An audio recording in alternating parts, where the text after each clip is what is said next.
বানিয়ে ফেললাম কমলা ভোগ মিষ্টি।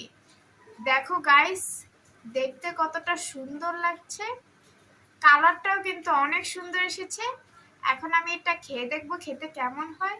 গাইস, এই যে আমি একটা বাটিতে মিষ্টি নিয়ে নিয়েছি, এখন আমি এটা খেয়ে দেখবো খেতে কেমন হয়।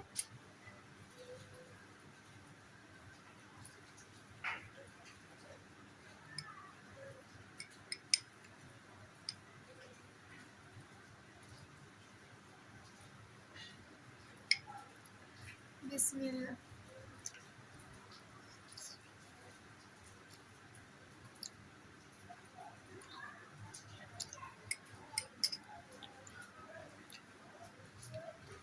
গাইস, অরেঞ্জ ফ্লেভারের মধ্যে কমলা ভোগ মিষ্টিটা খেতে অনেক মজা হয়েছে।